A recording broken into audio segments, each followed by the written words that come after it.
ആര്? യുഗങ്ങളുടെ പ്രത്യാശയായവൻ. ഹല്ലേലൂയ. കാലങ്ങൾക്ക് മുൻപുള്ളവൻ, കാലത്തിന്റെ തികവിങ്കൽ പിറന്നവൻ, ദേ കാലിക്കുട്ടിൽ അവതരിച്ചവൻ, ദേവാലയത്തെക്കാൾ വലിയവൻ ദേവാലയത്തിലേക്ക് കയറി വന്നപ്പോൾ വന്യവയോവൃദ്ധനായ ശിമ്യോന്റെ കാതിൽ തമ്പുരാന്റെ ശബ്ദം മുഴങ്ങിയതാ വരുന്നു. ദോ വരുന്നു. വരുന്നു. വന്ന വഴിക്ക് ആ മറിയയുടെ കയ്യിൽ നിന്ന് കുഞ്ഞിനെ ഇഞ്ഞ് വാങ്ങിച്ചിട്ട് ആ പൊന്നോമന മുഖത്തേക്ക് നോക്കി പറയുക, ഇപ്പോഴോ നാഥ അടിയനെ സമാധാനത്തോടെ അയക്കണമേ. ജാതികൾക്ക് വെളിപ്പെടുവാനിരുന്ന രക്ഷ, ഇസ്രായേലിന്റെ മഹത്വമായവനെ, നിന്നെ കാണുവാൻ എൻ്റെ കണ്ണുകൾക്ക് ഭാഗ്യമുണ്ടായല്ലോ. Hallelujah, hallelujah. ഇസ്രായേലിന്റെ മഹത്വം, ജാതികളുടെ രക്ഷ, ഇപ്പോഴോ നാഥ. കുഞ്ഞിനെ ഈ ഇടത്തെ കയ്യിലിട്ട് വെച്ചോണ്ട് ഈ പിഞ്ചോമന ചോരക്കുഞ്ഞിനെ നാഥ എന്ന് വിളിച്ച പുള്ളി കൈ ഉയർത്തി മറിയാമ്മയുടെ തലയിലും അനുഗ്രഹിച്ചു, ഔസേപ്പിനെ അനുഗ്രഹിച്ചു. ഈശോയെ അനുഗ്രഹിക്കുകയല്ലായിരുന്നു, ഈശോയെ വിളിച്ച വിളിയാ ഇപ്പോഴോ നാഥ എന്ന് പറഞ്ഞാൽ എന്നേക്കാൾ മുമ്പൻ, വന്യവയോവൃദ്ധനായ എന്നേക്കാൾ മുമ്പൻ, എൻ്റെ പൂർവികനായ അബ്രാഹാമിനേക്കാൾ മുമ്പൻ, ആമേൻ, യുഗങ്ങൾക്ക് മുമ്പൻ, യുഗാദിയുഗങ്ങൾക്ക് മുമ്പൻ, അനാദികാലങ്ങൾക്ക് മുൻപേ ഉള്ളവൻ, ഇപ്പോഴോ നാഥ അടിയനെ സമാധാനത്തോടെ അയക്കണമേ. ജാതികൾക്ക് വെളിപ്പെടുവാനിരുന്ന രക്ഷയെ എൻ്റെ കണ്ണ് കണ്ടുവല്ലോ. ഹല്ലേലൂയ. അവൻ നസറേനായ യേശുവിനെ 12ാമത്തെ വയസ്സിൽ ന്യായശാസ്ത്രിമാരോടും പരീശന്മാരോടും വേദപ്രമാണ സത്യങ്ങളെക്കുറിച്ച് വിസ്തരിക്കുന്നവനും ഉപദേശിക്കുന്നവനുമായി കാണുകയാ. അപ്പോൾ മൂപ്പന്മാർ മൂക്കത്ത് വിരൽ വെച്ച് ചോദിച്ചു, ശാസ്ത്രം അഭ്യസിച്ചിട്ടില്ലാത്ത, വയസ്സ് 12 ഉള്ളന്നേ, ശാസ്ത്രം അഭ്യസിച്ചിട്ടില്ലാത്ത യവന് ഈ ജ്ഞാനം എവിടുന്നപ്പാ? ഹല്ലേലൂയ. സാക്ഷാൽ ജ്ഞാനമായവൻ. യോബിനെ ഇല്ലെങ്കിൽ ഉൽപ്പത്തിയെക്കുറിച്ച് പറയാൻ ആർക്ക് കഴിയും? ഉൽപ്പത്തിയിൽ എഴുതിയിരിക്കുന്ന രേഖകൾ എടുത്തു കൊടുത്താൽ ഇത് എഴുതിയത് ആരാണെന്ന് മൂക്കത്ത് വിരൽ വെച്ച് ചോദിച്ചു പോകത്തില്ലേ? ഉലകം ഉണ്ടാകുന്നതിന് മുമ്പായിരുന്ന കാലം മുതലുള്ള ഇങ്ങോട്ട് ഇറക്കിയിട്ടിരിക്കുകയല്ലേ. ഹല്ലേലൂയ. അങ്ങനെയാണെങ്കിൽ ലോകത്തെ സൃഷ്ടിച്ച് ഭരിച്ചു പരിപാലിക്കുന്ന തേജോമയനായ ദൈവത്തിന്റെ പരിശുദ്ധാത്മാവില്ലാതെ എങ്ങനെ ഈ കാര്യങ്ങൾ രേഖപ്പെടുത്തും? പണ്ട് കണ്ട് എങ്ങാണ്ട് ആരാണ്ട് കിടന്നപ്പോൾ എന്നെഴുതിയിരിക്കുന്നല്ല പുസ്തകം. ഈ വിശുദ്ധ ബൈബിൾ അതിൻ്റെ രേഖ, അതിൻ്റെ നിലയിൽ വെളിപ്പെടുത്തിയിരിക്കുക. അവൻ്റെ പൊന്നുതിരുനാമം വാഴ്ത്തപ്പെടുമാറാകട്ടെ. നസറേനായ യേശുവേ, അങ്ങ് യുഗങ്ങൾക്ക് മുൻപൻ 12ാമത്തെ വയസ്സിൽ വന്നിരുന്ന് ഉപദേശിച്ചു എന്ന് എഴുതിയിരിക്കുന്നത്. കൽപ്പന പറഞ്ഞെന്നല്ല, ഉപദേശിച്ചു. കൽപ്പന പറയാൻ ഇവർക്കെല്ലാം അറിയാം. ആ 10 കൽപ്പന ഒന്ന് ചൊല്ലിക്കാട്ടെ കുഞ്ഞെ എന്ന് പറഞ്ഞ് ഈശോയെ കൊണ്ട് ഇവന് വല്ലതും അറിയാമോ എന്ന് ചോദിക്കാനായിട്ട് കൽപ്പന ചൊല്ലിക്കുകയല്ലായിരുന്നു. പിന്നെ ഇവനെക്കുറിച്ച് പറയുന്നത് അവർ അവനെ ഉപദേശിച്ചു എന്നാ. അവൻ അവരെ ഉപദേശിച്ചു. ഈ വൻപന്മാരായ ന്യായശാസ്ത്രിമാർക്കും പരീശന്മാർക്കും ഓരോരുത്തരും ഈ 2 ഡോയൊക്കെ ശരീരത്തിൽ കിട്ടിയങ്ങിട്ടേക്ക. ഡോക്ടർ ഡിയും ബിഡിയും MDയും വേറെ ഏതാണ്ട് ഡിയും ബിഡിയും ഒക്കെ ഇവന്മാരങ്ങ് കെട്ടി തൂക്കി കൊണ്ടു നടക്കുക. ഇവന്മാരുടെ മുമ്പിലാണ് പതുക്കെ അങ്ങോട്ട് ഉപദേശം തുടങ്ങിയത്. അപ്പോഴാ മൂക്കത്ത് വിരൽ വെച്ച് ചോദിച്ച്, ശാസ്ത്രം അഭ്യസിച്ചിട്ടില്ലാത്ത ഇവന് ഈ ജ്ഞാനം എവിടുന്നപ്പാ? അത്ര ശ്രേഷ്ഠനായ ക്രിസ്തു, ഉന്നതങ്ങളിൽ നൂഴിയിലേക്ക് ഇറങ്ങി വന്നവൻ, ശ്രേഷ്ഠനായ സൈമൺ സാർ പറയുക, 12ാം വയസ്സിങ്കൽ യേശുവേ നീ തന്തതള്ളയോടൊരുമിച്ച്. യേശാസേ, നീ ആ മൊബൈൽ മാറ്റി വായിക്കുമ്പോൾ കൂടെ നിൽക്കണം. അല്ല, നിന്നെ എല്ലാത്തിനും ഇപ്പോൾ ഇറക്കിയാൽ അപ്പുറത്ത് വിടും. ഞാൻ പാടി പകുതിയാകുമ്പോൾ നീ തബല എടുത്തോണ്ട് വരരുത്. ഇതുകൊണ്ടല്ലയോ ഞാൻ ഈ കൂടെ കൊണ്ട് നടക്കുന്നത്. അവനെല്ലാം ഞാൻ പിരിച്ചുവിട്ട്, സത്യമായിട്ടും പിരിച്ചുവിട്ട്. ഒറ്റ ഒരെണ്ണം ഗുണമല്ല. പിന്നെ വല്ല വേദന ഇവിടെ വന്നിരുന്ന മെയിനാകുക. അതുകൊണ്ട് സകല എണ്ണത്തെയും പിരിച്ചുവിട്ട ഒറ്റയ്ക്ക് നടക്കുന്നവനാ ഞാനിപ്പം. 12ാം വയസ്സിങ്കൽ യേശുവേ നീ തന്തതള്ളയോടൊരുമിച്ച് 12ാം വയസ്സിങ്കൽ യേശുവേ നീ തന്നതല്ലയോടൊരുമിച്ച് സംപ്രീതി ബാധിച്ച വീടം കണ്ട ശാസ്ത്രി വര്യരോട് ധർമ്മഭാഷണം നടത്തി നീ. ഓ അങ്ങനെ സംപ്രീതി ബാധിച്ച വീട് കണ്ട ശാസ്ത്രി വര്യരോട് ധർമ്മഭാഷണം നടത്തി നീ. ചോദിച്ചോരു സിയോൻ മണവാളനെ, ചോദിച്ചോരു സിയോൻ മണവാളനെ, ചോദിച്ചോരു സിയോൻ മണവാളനെ, ശ്രീനരപതിയെ സിയോൻ മണവാളനെ, ശ്രീനരപതിയെ സിയോൻ മണവാളനെ. 12-ാമത്തെ വയസ്സിൽ ന്യായശാസ്ത്രിമാരോടും പരീക്ഷന്മാരോടും പ്രമാണങ്ങളെക്കുറിച്ച് വിസ്തരിച്ച് അവരെ ഉപദേശിച്ച ശ്രേഷ്ഠൻ. പോരാ, ഞങ്ങൾ നിന്റെ എഴുന്നള്ളത്ത് കണ്ടു. ഞങ്ങളുടെ ദൈവവും പിതാവുമായവന്റെ വിശുദ്ധ മന്ദിരത്തിലേക്കുള്ള എഴുന്നള്ളത്ത് തന്നെ. അതെ അതെ അതെ അതെ, അവനെ ചോരക്കുഞ്ഞായിരിക്കുമ്പോൾ തന്നെ വിശുദ്ധ മന്ദിരത്തിൽ കൊണ്ടുവന്നപ്പോ മറ്റുള്ളവരെക്കാൾ ശ്രേഷ്ഠനെന്ന് അന്നേ വെളിപ്പെടുത്തിയതാ. പോരാ, ലോകത്തിലായിരുന്ന കാലത്ത് അവൻ്റെ എഴുന്നള്ളത്ത് തുടരുകയാ, ജൈത്രയാത്ര തുടരുകയാ. നമ്പർ 2 കടന്നു പോകാം നമുക്ക്. ലൂക്കോസിന്റെ സുവിശേഷം 4-ാം അധ്യായം 1-ാമത് വാക്യം വായിക്കാം. യേശു പരിശുദ്ധാത്മാവ് നിറഞ്ഞവനായി യോർദാൻ വിട്ടു മടങ്ങി. യേശു പരിശുദ്ധാത്മാവ് നിറഞ്ഞവനായി യോർദാൻ വിട്ട് മടങ്ങി. പരിശുദ്ധാത്മാ പൂർണനായ ക്രിസ്തു യോർദാൻ വിട്ട് മടങ്ങി. Praise the Lord. യോർദാനിലേക്ക് ഇറങ്ങിച്ചെന്നത് എന്തിനാ? യോഹന്നാനാൽ സ്നാനം ഏൽക്കപ്പെടുവാൻ. യോഹന്നാൻ ആരാ? തനിക്ക് മുമ്പായി 6 മാസത്തിന് മുമ്പ് സ്പെഷ്യലായിട്ട് അയക്കപ്പെട്ടവനാ. മാനുഷികമായ ചിന്തയിൽ ഇനി സാധ്യമല്ല എന്ന് പറഞ്ഞ ഇടത്ത് അസാധ്യതകളെ സാധ്യമാക്കുന്ന ദൈവമുണ്ട് എന്ന് വെളിപ്പെടുത്തിക്കൊണ്ട് യോഹന്നാനെ ലോകത്തിലേക്ക് അയക്കുമ്പോൾ അവൻ്റെ അപ്പനായിരിക്കുന്ന സെക്കറിയാവ് ഇത് തക്ക സമയത്ത് വെളിപ്പെടുവാനുള്ള ദൈവത്തിൻ്റെ മുന്നറിയിപ്പുകൾ വിശ്വസിക്കാതെ പകച്ചു നിൽക്കവേ, ഇത് നിന്നെ കണ്ണുകൊണ്ട് കാണുന്നവരെ നീ നാവ് കൊണ്ട് മിണ്ടത്തില്ലെന്ന് പറഞ്ഞ് അടയാളം കൊടുത്തവനെ വിട്ടതാ. അങ്ങനെയാ യോഹന്നാൻ ജനിച്ചത്. അങ്ങനെ യോഹന്നാൻ ജനിച്ചു കഴിഞ്ഞപ്പോൾ യോഹന്നാൻ യേശുക്രിസ്തുവിന് 6 മാസം മുമ്പ് ലോകത്തിലേക്ക് ജനിച്ചവൻ.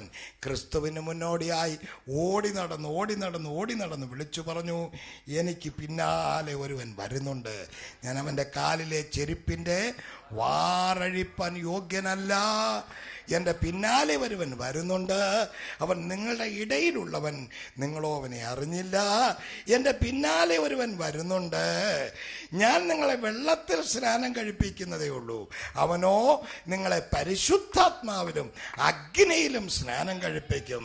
എൻ്റെ പിന്നാലെ ഒരുവൻ വരുന്നുണ്ട്, വീശുമുറം അവൻ്റെ കയ്യിലുണ്ട്, അവൻ കളത്തെ മുറ്റും വെടിപ്പാക്കി ഗോതമ്പ് കളപ്പുരയിൽ കൂട്ടിവെക്കും, പതിര് കെടാത്ത തീയിലിട്ട് ചുട്ടുകളയും എന്നൊക്കെ പറഞ്ഞ് വിസ്തരിച്ചു കൊണ്ടിരിക്കുമ്പോൾ ദേ ഇറങ്ങി വരുന്നു മന്ദം മന്ദം മന്ദം മന്ദം. ഈശോയെ നോക്കിയിട്ട് യോഹന്നാൻ വിളിച്ചു ചോദിച്ചു, ആത്മസ്നാനാവും അഗ്നി സ്നാനാവും നിന്റെ കൈകളിൽ അല്ലയോ, ആത്മ സ്നാനാവും അഗ്നി സ്നാനാവും നിന്റെ കൈകളിൽ അല്ലയോ, പിന്നെ എന്തിന് വെള്ളത്തിൽ സ്നാനം എൻ്റെ കൈകളാൽ ഏൽക്കുന്നു, പിന്നെ എന്തിന് വെള്ളത്തിൽ സ്നാനം എൻ്റെ കൈകളാൽ ഏൽക്കുന്നു. ഈശോ ആ കണ്ണുകളിലേക്ക് നോക്കിയിട്ട് പറഞ്ഞു, യോഹന്നാനെ, ഇപ്പൊ സമ്മതിക്കാം, ഇപ്പോൾ സമ്മതിക്കാം. ഇങ്ങനെ സകല നീതി നിവർത്തിക്കുന്നത് നമുക്ക് ഉചിതം. ഇത് ഈശോ മശിഹ നേരിട്ട് പറഞ്ഞതാ. ഇങ്ങനെ സകല നീതി നിവർത്തിക്കുന്നത് നമുക്ക് ഉചിതം. ഇന്നും മനസ്സിലാകാത്ത പുള്ളികളുണ്ട്. ഇങ്ങനെ സകല നീതി നിവർത്തിക്കും നമുക്ക് ഉചിതം. യോഹന്നാൻ ഈശോയുടെ കണ്ണിലേക്ക് തിരിച്ചു നോക്കിയിട്ട് ചോദിക്കുക, ഈശോയെ എങ്ങനെ? അവ പറഞ്ഞു, യോഹന്നാനെ ഇങ്ങനെ. അല്ല, എങ്ങനെ? യോഹന്നാനെ ഇങ്ങനെ. ഇങ്ങനെ എന്ന് പറഞ്ഞാൽ ഞാനും നീയും വെള്ളത്തിൽ നിൽക്കുമല്ലോ. അല്ലാതെ സ്നാപകൻ കരയിൽ നിന്നുകൊണ്ട് സ്നാനാർത്ഥിയായിട്ട് മെഴുക്കുമല്ലോ. അല്ല, ഇങ്ങനെ സകല നീതി നിവർത്തിക്കുന്നത്. ഇങ്ങനെ കണ്ടുപിടി, ഈ വെള്ളം കിടപ്പുന്നു, അതിനകത്തോട്ട് രണ്ടുപേരും ഇറങ്ങണം. അങ്ങനെ സകല നീതി നിവർത്തിക്കുന്നത്. സ്നാനം ഇങ്ങനെ വേണമെന്നാണ് പറഞ്ഞു കൊടുത്തത്. എന്നിട്ടും യോഹന്നാന് മനസ്സിലായില്ല. പുള്ളി ചോദിക്കുക, ഈശോയെ എങ്ങനെ? യോഹന്നാനെ, നിനക്ക് ഞാൻ പറയുന്നത് നിനക്കും നീ പറയുന്നത് എനിക്കും മനസ്സിലാകുന്നുണ്ടല്ലോ. അല്ലാതെ ഇടയ്ക്ക് തലത്തൊട്ടപ്പനും തലത്തൊട്ടമ്മയൊന്നും ഇല്ലല്ലോ. ഇല്ല. ഇങ്ങനെ സകല നീതി നിവർത്തിക്കുന്നത് നമുക്കുചിതം. ഈശോയെ എങ്ങനെ? യോഹന്നാനെ, ഇത് 4 ഭിത്തിക്കകത്തെ രഹസ്യത്തിൽ കഴുകല്ലോ, പരസ്യമായിട്ട് ജലാശയത്തിലേക്ക് ഇറങ്ങി വന്നതല്ലേ. ഇങ്ങനെ സകല നീതി നിവർത്തിക്കും നമുക്ക് ഉചിതം. ഈശോയെ എങ്ങനെ? യോഹന്നാനെ, ഒഴുക്കുള്ള വെള്ളത്തിലല്ലയോ മുക്കുന്നത്, അല്ലാതെ ആഴക്ക് വെള്ളമെടുത്ത് തളിക്കുകയല്ലോ. അല്ല, ഇങ്ങനെ സകല നീതി നിവർത്തിക്കുന്നത് നമുക്കുചിതം. ഈശോയെ എങ്ങനെ? യോഹന്നാനെ, പരിശുദ്ധ റൂഹ ഇങ്ങനെ പറന്ന് വരുന്നത് കണ്ടോ? അല്ലാതെ കുപ്പിന്ന് പകർന്ന് വരട്ടുമല്ലോ. അല്ല, ഇങ്ങനെ സകല നീതി നിവർത്തിക്കുന്നത് നമുക്കുചിതം എന്നാറേ അവനെ സമ്മതിച്ചു. അങ്ങനെ യേശു സ്നാനമേറ്റു എന്ന് പറഞ്ഞാൽ മുങ്ങിപ്പൊങ്ങി പരിശുദ്ധാത്മ പൂർണ്ണനായി യോർദാൻ വിട്ടു. ഹല്ലേലൂയ. പലരുടെയും വിചാരം സ്നാനപ്പെട്ട പിന്നെ റെഡിയാ, ഞാൻ തികഞ്ഞെന്ന. അന്നേരം മുതലാ പിന്നെ സാത്താൻ്റെ പരീക്ഷ തുടങ്ങുന്നത്. അവിടെ മുതലാ പണി തെറ്റുന്നത്. അതുവരെ നിന്നോട് സാത്താൻ ഒരു പ്രശ്നമില്ല. നിന്റെ തോളത്ത് കൈയിട്ടുണ്ടാ പുള്ളിയുടെ നടപ്പ്. നിന്നോടൊരു പിണക്കമില്ല. രണ്ടുപേരുടെ പോകുന്ന കണ്ടാൽ തോന്നും ഒരുമിച്ചാ 5ാം ക്ലാസ്സിൽ പഠിച്ചെന്ന്. അപ്പോൾ അവൻ യോർദാൻ വിട്ട് കടന്നു പോകുമ്പോൾ പരീക്ഷകൾക്ക് പുറകെ പരീക്ഷകൾ. സാത്താന്യ പരീക്ഷ കൊണ്ട് തുടങ്ങുക. ആദ്യമായിട്ട് അപ്പത്തിൻ്റെ പരീക്ഷ, മെയിൻ പരീക്ഷ. കല്ല് അപ്പമാക്കി തിന്നാൻ നല്ല സുഖ. ഇതിന് മാവും വേണ്ട, ഒന്നും വേണ്ട, തീയും വേണ്ട, വിറകും വേണ്ട, ഊതുകയും വേണ്ട, അനത്തുകയും വേണ്ട, ചിക്കൻ ഫ്രൈയും വേണ്ട. ഇപ്പം പറഞ്ഞാൽ മതി ഇതേ കല്ലപ്പമാകാൻ. ഈശോ മശിഹ പ്രതിവചിച്ചു, മനുഷ്യന് അപ്പം കൊണ്ട് മാത്രമല്ല ദൈവത്തിൻ്റെ വായിൽ നിന്ന് വരുന്ന സകല വചനം കൊണ്ടും ജീവിക്കുന്നു. അങ്ങനൊരു ജീവിതമുണ്ടെന്നാ പറഞ്ഞത്. അപ്പം ശരീരത്തിനാ, മറ്റതോ അകത്തെ മനുഷ്യനാ. പുറത്തെ മനുഷ്യന് അപ്പം വേണം, അകത്തെ മനുഷ്യന് വചനം മതി. Price the Lord. അങ്ങനൊരു ജീവിതമുണ്ടെന്ന് പറഞ്ഞു. ഓഹോ, അങ്ങനെ കൊണ്ടുപോയി ഒരു വലിയ ഉയരത്തിലേക്ക് കയറ്റി നിർത്തിയിട്ട് പറഞ്ഞു, ഇക്കാണുന്നതെല്ലാം ഇതിനിടയ്ക്ക് വേറൊരു പണി ചെയ്തു. ദേവാലയ ഗോപുരത്തോട്ട് കയറ്റിട്ട് പറഞ്ഞു, താഴോട്ട് ചാട്. ഇട്ടിട്ട് ചാട്. അതെന്തിനാന്ന് വെച്ചാൽ നിന്നെ കൈകളിൽ വായിക്കും ദൂതന്മാരെന്ന് എഴുതിയിരിക്കുന്നു. നമുക്കൊന്ന് പ്രാക്ടീസ് ചെയ്ത് നോക്കാം. നേരാന്നോ ഇമാര് വരുവോ ഇല്ലെന്ന് അറിയണമല്ലോ. നിന്റെ ദൈവമായ യഹോവയെ പരീക്ഷിക്കരുതെന്ന് എഴുതിയിരിക്കുന്നു. ഒരു ഉയർന്ന മലയിൽ കൊണ്ട് നിർത്തിയിട്ട് ഈ ലോകത്തിൻ്റെ സകല പ്രതാപവും കാണിച്ചിട്ട് പറഞ്ഞു, ഇവിടെ ഇക്കാണുന്നതെല്ലാം എങ്കൽ പരമേൽപ്പിക്കപ്പെട്ടിരിക്കുക. എങ്കൽ പരമേൽപ്പിക്കപ്പെട്ടിരിക്കുന്നു. ഇതേണ്ട, ഇങ്ങനെ എന്നെ ഒന്ന് നമസ്കരിച്ചാൽ വേറെ ഒരു പണിയും വേണ്ട, മൊത്തം അങ്ങ് തരാം. ഈ പരീക്ഷയിലാണ് ഇപ്പോഴത്തെ സകല പുള്ളികളും കുടുങ്ങിക്കിടക്കുന്നു. ഇക്കാണുന്നതെല്ലാം നിനക്ക്, അയ്യോ ഞാൻ എന്തോ ചെയ്യണം, ഇങ്ങനെ കാണി, അങ്ങനെ 3 വട്ടം കാണിക്കും, അതിൽ കൂടെ ഇങ്ങോട്ട് താടോ. എന്തും ചെയ്യാൻ കാശ് കിട്ടുമോ? എന്തും ചെയ്യും. കാശുണ്ടോ? ഏതിനും ഞങ്ങൾ റെഡിയാ. ഇത് ഇങ്ങനെ കാണിക്കുക, ഇങ്ങനെ ഒക്കെ കാണിക്കാം, ഒരു കുഴപ്പമില്ല. ഞാൻ മൊത്തം കൊണ്ട് നമസ്കരിക്കാം. ഈശോ പറഞ്ഞ് നടക്കത്തില്ലെന്ന് പറഞ്ഞു. നിന്റെ ദൈവമായ യഹോവയെ മാത്രമേ നമസ്കരിക്കാവൂ എന്ന് എഴുതിയിരിക്കുന്നു. ഈ പരീക്ഷണങ്ങളെല്ലാം തികച്ചതിന് ശേഷം പിന്നെ ഏറിയ നാളത്തേക്ക് അവൻ അങ്ങോട്ട് വന്നില്ല. കാരണം അന്ന് ലഭിച്ച നാണം, ലജ്ജ കൊണ്ട് മുഖം മൂടിപ്പോയിച്ചടാ, നടന്നില്ലല്ലോ. ഇപ്പോഴാണെങ്കിൽ കാശുണ്ടെങ്കിൽ സകല പുള്ളികളെയും വിലയ്ക്ക് വാങ്ങിക്കുക. വൻപന്മാരായ ശ്രേഷ്ഠന്മാരായ പുള്ളികളൊക്കെ വിലയ്ക്ക് വാങ്ങിച്ചു. എല്ലാവരും ആ നക്ഷത്രത്തിൻ്റെ ദാർശനികത വിട്ടിട്ട് സത്യം ചെയ്ത പണി കേൾക്കണോ? പൈസ എടുത്ത് ഇങ്ങനെ ഒറ്റ കയറണം. എങ്ങോട്ടാണ് എറിഞ്ഞത്? കർത്താവിൻ്റെ വലിയൊരു ദാസൻ്റെ തുറന്നിരിക്കുന്ന പോക്കറ്റിലേക്ക് എന്നൊരു ശബ്ദം കൊണ്ട് പറഞ്ഞ്, ഞാൻ പെറുക്കുകയല്ല, പക്ഷേ വന്നു വീഴുന്നെങ്കിൽ എൻ്റെ അടുക്കലേക്ക് വരുന്നവനെ തടയരുതെന്നാണല്ലോ എഴുതിയിരിക്കുന്നത്, അതുകൊണ്ട് പോരട്ടെ. വീണവൻ പിന്നെ മേലോട്ടുള്ള നോട്ടം മാറ്റി കീഴോട്ടുള്ള നോട്ടം, അത്രേ ഉള്ളായിരുന്നു ഉദ്ദേശം. ഈ സ്വരൂപവും മേലെടുത്തും ആരുടേത് എന്ന് പറഞ്ഞ് തിരിച്ചും മറിച്ചും നോക്കാൻ തുടങ്ങി. തമ്പുരാനെ, എന്നെ പണക്കാരനാക്കരുതെന്ന് ഞാൻ പല ആവർത്തി പ്രാർത്ഥിച്ചു. ഇന്ന് രാവിലെയും പ്രാർത്ഥിച്ചാ വരുന്നു. അതെന്താ? എന്നോടുകൂടി ഇറങ്ങിയവരിൽ പലരും ഇന്നില്ല, പലരും ചത്തുപോയി. 1970കളിൽ സുവിശേഷത്തിൻ്റെ മർമ്മം ഘോഷിക്കുവാൻ കേരളത്തിൻ്റെ വേദികളിൽ കയറാനുള്ള ഭാഗ്യം ദൈവം എനിക്ക് തന്നു. ഇത് 44-ാമത്തെ വർഷം ആ പ്രഭാഷണ ജീവിതത്തിൻ്റെ. Price the Lord. 5 തലമുറകൾക്ക് സുവിശേഷം കൊടുത്തു കഴിഞ്ഞു. അടുത്ത തലമുറകൾക്ക് വേണ്ടി ഞാൻ ഒരുക്കിക്കൊണ്ടിരിക്കുന്നു. അതെന്തിനാ? ഇനി വരും തലമുറകൾ കൂടെ എറിഞ്ഞു പോകാനായിട്ടുള്ള പദ്ധതി ഞാൻ ഒരുക്കിക്കൊണ്ടിരിക്കുക. അതെങ്ങനെ ഒപ്പിക്കും? 101 പ്രസംഗങ്ങൾ ഒന്നോടൊന്ന് തൊടാത്തത് പ്രസംഗിക്കാൻ സ്റ്റോക്കുണ്ട് എൻ്റെ കയ്യിൽ, അടുത്ത തലമുറയ്ക്ക് കൊടുക്കാനേ. പിന്നെ അതൊക്കെ സീഡിക്കകത്താക്കി കണ്ണടയുന്നതിന് മുമ്പ് തലമുറകൾക്ക് വീശിയിട്ട് കണ്ണടയ്ക്കണം എന്നുള്ള വലിയൊരു ആഗ്രഹം. അതിനുവേണ്ടി സ്റ്റുഡിയോ ആരംഭിക്കുകയാണ്. ഒരു സ്റ്റുഡിയോ തുടങ്ങി, അവിടെ എൻ്റെ മോനെ ഇരുത്തിയിട്ടുണ്ട്. അവൻ അവിടെ കാണാൻ ചടഞ്ഞുകൂടി അങ്ങ് ഇരുന്നോളൂല്ലോ. അതിനാ അടുത്തതിനെയും വരുന്നതേ ഉള്ളൂ. Studio Rehoboth. അത് ഏതാണ്ട് 20 അടി പൊക്കം ഭിത്തിക്ക്. അതിൻ്റെ വലിപ്പത്തിൽ ഞാൻ ഈ കഴിഞ്ഞ ദിവസം ഇവരാരും അറിയാതെ കുഞ്ചാക്കോ ബോവൻ്റെ സ്റ്റുഡിയോ പോയി കണ്ടു. പിന്നെ പോയെന്ന് ഞാനേ കുഞ്ചാക്കോ ബോവൻ്റെ സ്റ്റുഡിയോ ഞാൻ പോയി കണ്ടു. ഞാൻ എൻ്റെ 2 സ്നേഹിതരെ വിളിച്ചുകൊണ്ട് പോയി. ഞാൻ അതിൻ്റെ സ്കെച്ചും സ്കെയിലും കണ്ണും കൊണ്ടെടുത്ത് ബാക്കി അളവ് അവരോട് ചോദിച്ചിട്ട് ഞാൻ തിരിച്ചു പോന്നു. 10-500 എണ്ണത്തെ ഒരുമിച്ച് ഇരുത്തി അവരോട് സുവിശേഷം പറയാനുള്ള ക്രമീകരണങ്ങൾ ചെയ്തുകൊണ്ടിരിക്കുക. Sound proof. പിന്നെ 10 ലക്ഷം രൂപയുള്ളൂ. അത് വലിയ കാര്യമൊന്നുമല്ല. ആശ്രയ മാത്യുവിൻ്റെ കാശില്ല. കാശുള്ള ആൺപിള്ളേരെൻ്റെ കൂടെ കൂടിയിട്ടുണ്ട്. അവരെന്നോട് പറഞ്ഞിട്ടുണ്ട്, അച്ഛാ മുന്നോട്ട് പൊക്കോ, ഞങ്ങൾ പറയുന്ന കാശ് എറിഞ്ഞേക്കാം. പിന്നെ അതൊന്നും വീട്ടുകാർക്കാർക്കും അടുത്ത തലമുറയ്ക്ക് എഴുതി വെക്കാനുള്ളതല്ല, സുവിശേഷത്തിന് വേണ്ടിയാണ്. അടിച്ച് വീശിയിരിക്കും. Price the Lord. കർത്താവ് ജീവനോട് ഇട്ടിരുന്നിട്ടുണ്ടെങ്കിൽ അടുത്ത തലമുറയ്ക്ക് വേണ്ടി ഇതെറിയും സുവിശേഷം. അങ്ങനെ തലമുറകൾക്ക് വേണ്ടി.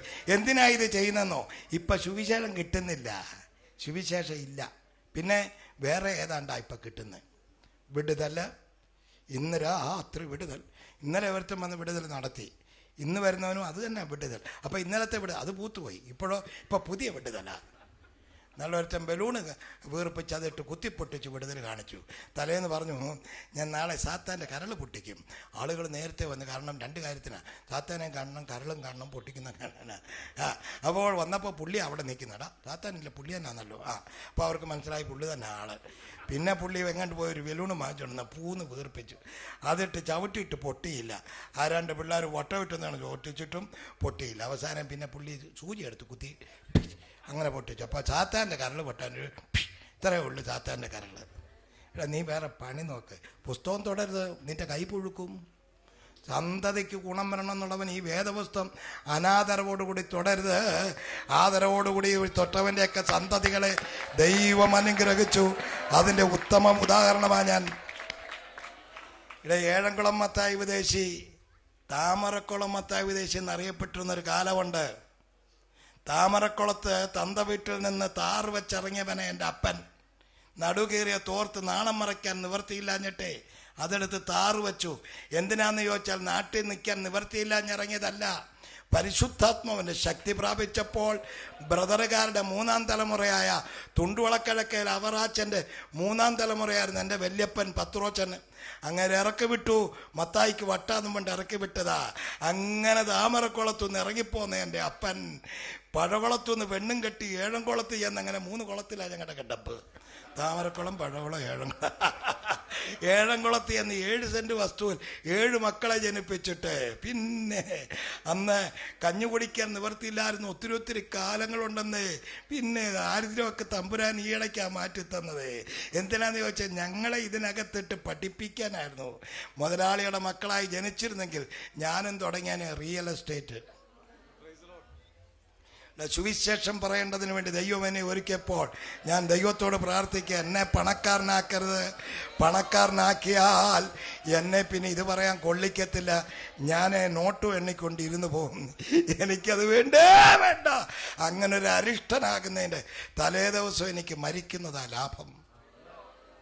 കണ്ണടയോളം സുവിശേഷം പ്രസംഗിക്കണം.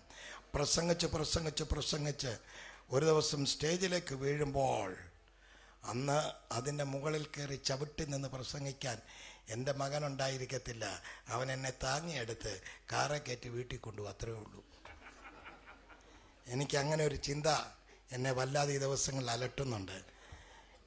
എൻ്റെ ശവത്തിൻ്റെ മുകളിൽ ചവിട്ടി പ്രസംഗിക്കാൻ കൊള്ളാവുന്നവരെ എനിക്ക് ആവശ്യം. അതിന് പറ്റിയ ആളുകളെ ഞാനിപ്പോൾ വാർത്തെടുത്തുകൊണ്ടിരിക്കുക. ഈ 2014 ക്ലാസ് തുടങ്ങി. എനിക്ക് ഒത്തിരി ശിഷ്യസമ്പത്തുണ്ട്. ഞാൻ ഒറ്റയ്ക്ക് നടക്കുകയല്ല, ശിഷ്യന്മാർ ഒത്തിരി ഉണ്ടെന്നേ. എല്ലാം പ്രസംഗങ്ങളാണ്.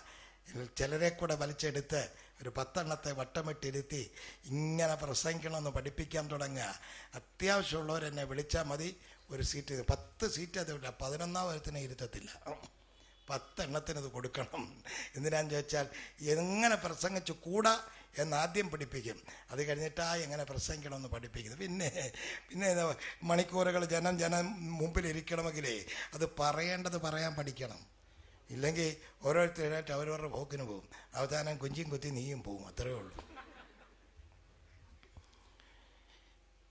ഇന്ന് ദൈവസന്നിധി നിൽക്കുമ്പോൾ ഞാൻ ദൈവത്തോട് പ്രാർത്ഥിക്കുക, തമ്പുരാനെ എന്നെ പണക്കാരനാക്കരുത്. എനിക്ക് വേണ്ടെന്നേ. എത്ര കൂടിയാലും ഒരു വയറ് ചോറേ ഒരു നേരം കഴിക്കുന്നുള്ളൂ. അത് എൻ്റെ വീട്ടിൽ കിട്ടുന്നുണ്ട്. മതി, ധാരാളം മതി. ഉണ്മാനും ഉടുപ്പാനും ഉണ്ടെങ്കിൽ മതി. വേറെ വേണ്ടാന്ന് വെക്കാൻ പഠിക്കുക. ആദ്യം നിങ്ങളുടെ നടപ്പ് ദ്രവ്യാഗ്രഹമില്ലാത്തതും എന്നാണ് എഴുതിയിരിക്കുന്നത്. Price the Lord. അപ്പോൾ നോക്കണം, നസ്രേനായ യേശുവിനെ കുറിച്ച് പഠിച്ചു വരുമ്പോൾ പരീക്ഷണങ്ങളിൽ ജയിച്ചവൻ, പണത്തിന് മുമ്പിൽ തലകുനിക്കാത്തവൻ, പോടാപുറത്തെന്ന് പറഞ്ഞ ശ്രേഷ്ഠൻ. ആമേൻ. ഇവിടെ ജയിച്ച് പുറത്തു വന്നപ്പോൾ അടുത്ത പരീക്ഷയായിട്ട് വന്ന് സാത്താൻ അങ്ങ് മാറിയെങ്കിലും പിന്നത്തെ പോരാട്ടം ശുശ്രൂഷ മണ്ഡലത്തിലായിരുന്നു. സാത്താൻ അതിലെ കൂടെ കയറി. ഒരിക്കൽ മുമ്പിൽ ഒരു കൂനിത്തള്ളെ കൊണ്ടിട്ടു.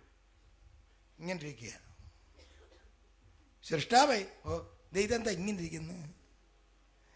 അതങ്ങനെ, അത് ജന്മനാ ഉള്ളതല്ലേ, അത് മാറത്തില്ല എന്ന് പറഞ്ഞവനല്ല ക്രിസ്തു. അവളോട് പറഞ്ഞ് എഴുന്നേറ്റ് നിവർന്ന് നിൽക്കാം. താണ്ട നിൽക്കുന്നു കുറ്റിച്ചൂല് പോലെ നിൽക്കുന്നു തള്ള. കണ്ടവരെല്ലാം ഇതെന്തൊരു കളിയോട് എതിരും കൊണ്ട് വന്നവൻ അതിലേക്കൂടെ തിരിച്ചങ്ങ് പോയി. ശുശ്രൂഷ മണ്ഡലത്തിലെ പ്രതിബന്ധങ്ങൾ കൂനിത്തള്ള മാത്രമാണോ? എന്തെല്ലാം കാര്യങ്ങളാണ് കിടന്നതെന്നറിയാമോ?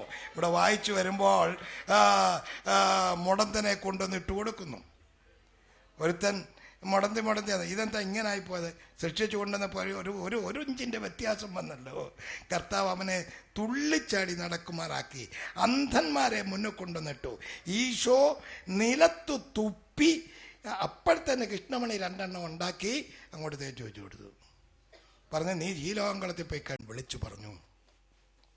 നിങ്ങൾ ചിലരവിടെ ചെന്നിട്ട് അവനോട് പറയണം, ഹേരോദാവ് നിന്നെ കൊല്ലുവാൻ ശ്രമിക്കുന്നു. നിങ്ങൾ ഒരു നിമിഷം എന്നോട് കൂടെ ഒന്ന് സഹകരിക്കണേ. മക്കളെ, നിങ്ങൾക്ക് എന്നെ കാണാൻ വയ്യോ? എനിക്ക് കുഞ്ഞുങ്ങളായിട്ട് അങ്ങനെ മോനെ അത് വലിച്ചാണ്ട് അങ്ങോട്ട് ഇവിടെ എഴുതുന്ന ആ പാ വലിച്ചാണ്ട് അങ്ങോട്ട് കണ്ടു. യുദ്ധങ്ങൾ ഇവിടെ ഉണ്ടെന്ന് ഞാൻ കണ്ടതേ ഇല്ല. ഇവർക്ക് വേണ്ടിയാണ് ഞാൻ അടുത്ത CD ഉണ്ടാക്കുന്നത്. ഇതിൽ ചിലരുണ്ട് സുവിശേഷകന്മാർ ഇതിനകത്ത് ഇരിപ്പുണ്ട്. അവർ രംഗത്തിറങ്ങേണ്ടവരാണെന്ന്. നിങ്ങളൊക്കെ 10, 50, 60 തീർന്നതാ. ഇനി വലിയ പീസായ ബൾബൊക്കെ വന്നങ്ങ് ഇരിക്കുക. ഇങ്ങനെ പീസാകാത്ത ബൾബാ ഇതൊക്കെ. ഇതിനെയായി എനിക്ക് വേണ്ട. മക്കളെ ഇവിടെ ഇരുന്നോണം കേട്ടോ. എനിക്ക് കാണണം, എന്നെ കാണണം. സതീശൻ ഭാഷ, വലിച്ചീട് ഭാഷ, നല്ലൊരു ഭാരവാഹിയ. ഇങ്ങനെ ആയിപ്പോയല്ലോ മക്കളെ. പിടിയിടിയാ അറ്റത്ത് പിടി. ഭാഷനെ കേട്ട് ഞങ്ങളങ്ങ് ഇരുന്നോളാവുന്നു. വലിച്ചിടങ്ങോട്ടെ,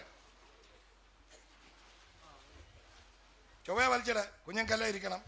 ഇങ്ങോട്ട് ഇറങ്ങണത്. ആ മതി, ഇരുന്ന മക്കളെ.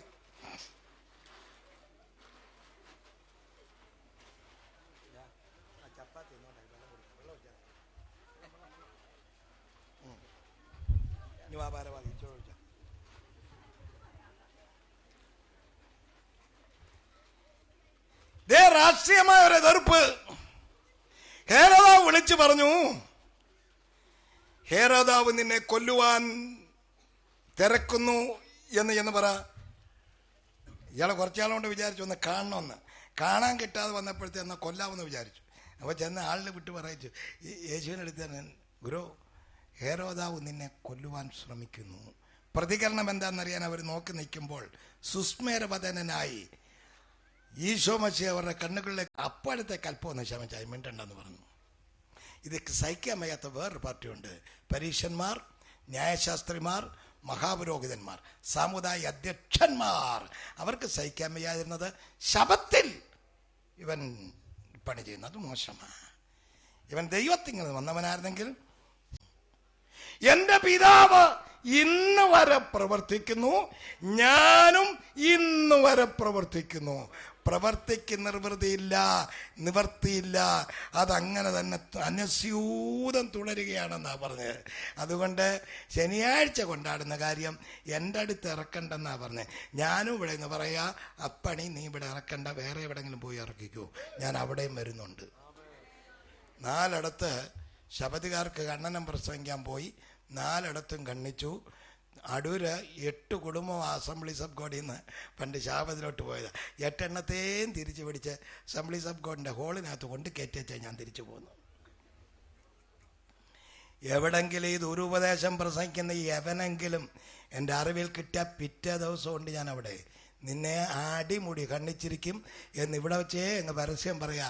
ഈ അടുത്ത സമയത്ത് ഒരു സഹോദരൻ എന്നെ വിളിച്ച് ഇതിനെക്കുറിച്ചൊന്ന് പഠിക്കണമെന്നൊക്കെ പറഞ്ഞിട്ട് പതുക്കെ എൻ്റെ വണ്ടിയെ കയറി അദ്ദേഹം ഇന്ന് ഇവിടെ വന്നിട്ടുണ്ടായിരിക്കും. ഞാൻ അദ്ദേഹത്തോട് പറഞ്ഞു, ഇനി പോരെ ഇവിടെ വന്ന്. അപ്പോൾ ഞാൻ ഒന്നുകൊണ്ട് ചോദ്യം ഞാൻ പറഞ്ഞു, അവിടെ ഒന്നും കയറി ചോദിക്കരുത്, കോട്ടയമേലക്കാർ പിള്ളേർ കിടപ്പുണ്ട്, അവരെടുത്തിട്ട് കൈകാര്യം ചെയ്യുമെന്ന് ഞാൻ പറഞ്ഞു വിട്ടിട്ടുണ്ട്. അത് കേട്ടപ്പോഴേ പുള്ളിക്ക് വേണ്ടെന്ന് പറഞ്ഞു. കൊച്ചുങ്ങൾക്ക് വേണ്ടി വന്നാൽ കണ്ണ് കാണിച്ചാൽ മതി, അമ്മമാരെടുത്തിട്ട് കൈകാര്യം ചെയ്യും.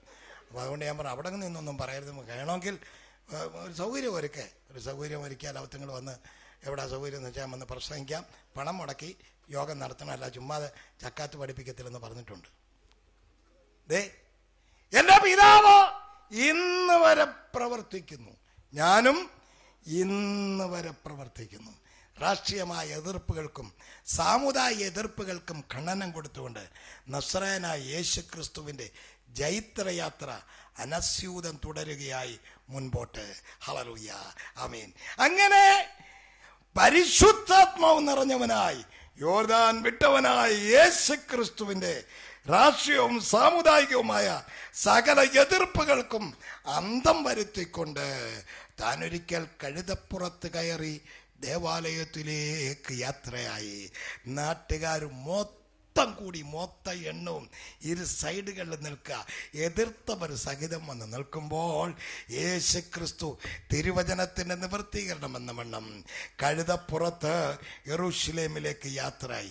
എന്താണ് തിരുവചനത്തിന്റെ പ്രവചനം? വായിക്കാൻ നമുക്ക് സെക്കറിയ പ്രവചനം 9-ാം അധ്യായം 9-ാമത് വാക്യം. സെക്കറിയ 9:9.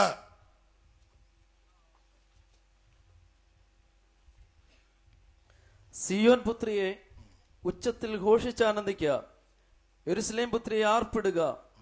ഇതാ നിന്റെ രാജാവ് നിന്റെ അടുക്കൽ വരുന്നു. അവൻ നീതിമാനും ജയശാലിയും താഴ്മയുള്ളവനുമായി കഴുതപ്പുറത്തും പെൺകഴുതയുടെ കുട്ടിയായ ചെറു കഴുതപ്പുറത്തും കയറി വരുന്നു. ആമേൻ. ഇതിന്റെ നിവർത്തീകരണം എന്ന വണ്ണം ലൂക്കോസ് വിശേഷം 19-ാം അധ്യായം അതിന്റെ 35-ാമത് വാക്യത്തിൽ ഇങ്ങനെ കാണുന്നു. ലൂക്കോസ് 19:35.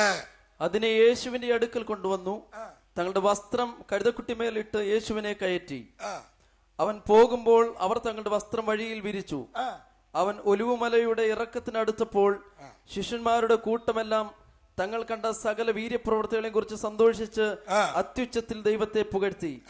കർത്താവിന്റെ നാമത്തിൽ വരുന്ന രാജാവ് വാഴ്ത്തപ്പെട്ടവൻ, സ്വർഗത്തിൽ സമാധാനവും അത്യുന്നതങ്ങളിൽ മഹത്വവും എന്ന് പറഞ്ഞു. കഴുതപ്പുറത്ത് കയറിപ്പോകുന്ന ക്രിസ്തു.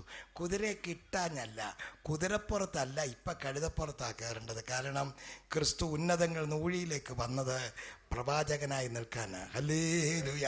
പ്രവാചകന്മാരുടെ യാത്രാമൃഗമാണ് കഴുത. അങ്ങനെയാണല്ലോ നമ്മുടെ ബിലയാമിന്റെ കഴുത സംസാരിച്ചു എന്നൊക്കെ പറയുന്നത്.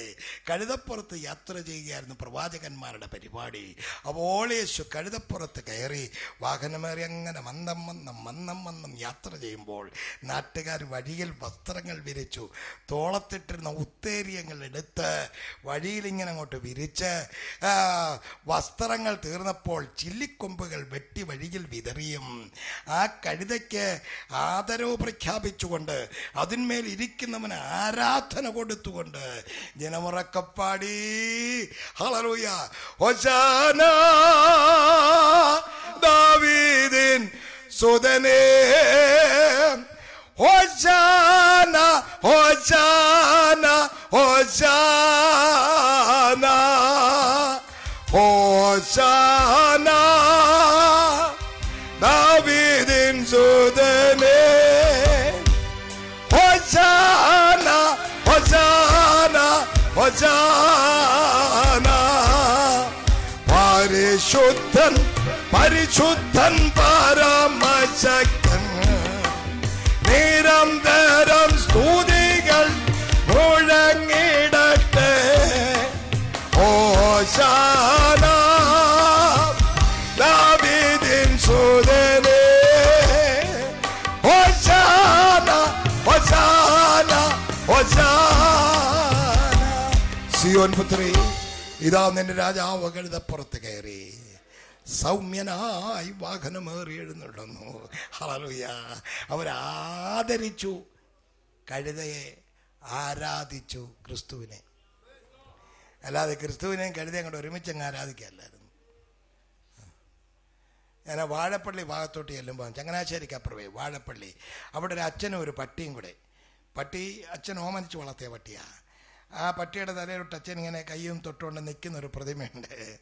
നാളെ ഞാൻ നോക്കിയപ്പോൾ ഒരു എലിത്തള്ള അവിടെ ചെന്ന് അങ്ങ് വരയ്ക്കുക അച്ഛൻ്റെയും പട്ടിയുടെയും മുമ്പിൽ. ഈ തള്ളയ്ക്ക് അറിയാവോ പട്ടിയുടെ മുമ്പിൽ വരയ്ക്കരുത്, അച്ഛൻ്റെ പ്രതിമയ്ക്ക് മുമ്പിൽ വരയ്ക്കരുത്, ഒന്നും അറിയാൻ വയ്യോ, അങ്ങ് വരച്ചോളൂ. പൂർവികന്മാർ വരച്ചു, തള്ളയും വരയ്ക്കുന്നു, അത്രയേ ഉള്ളൂ. കഴുതയ്ക്ക് ആദരവ്, കഴുതപ്പുറത്തിരിക്കുന്നവന് ആരാധന. Price the Lord, price the Lord. കരങ്ങൾ വീശി നമ്മുടെ കർത്താവിന് സ്തോത്രം ചെയ്യുക. അങ്ങനെയാണ് അതിന്റെ ആരാധന.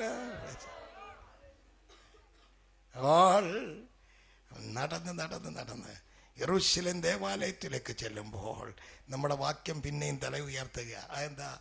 ദൈവമേ, ഞങ്ങൾ നിന്റെ എഴുന്നള്ളത്ത് കണ്ടു. ദൈവവും പിതാവുമായവന്റെ വിശുദ്ധ മന്ദിരത്തിലേക്കുള്ള എഴുന്നള്ളത്ത് തന്നെ.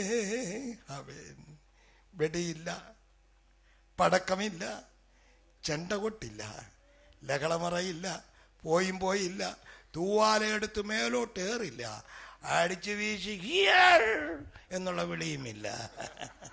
ഇവിടെ ചിലർ വന്നാൽ മദ്യഷാപ്പുകാരന് കാശ് കൊടുത്തില്ലെങ്കിൽ ഹിയർ പുറത്തോട്ട് വരത്തില്ല, ഹിയർ കീഴോട്ടങ്ങ് പോകത്തേ ഉള്ളൂ.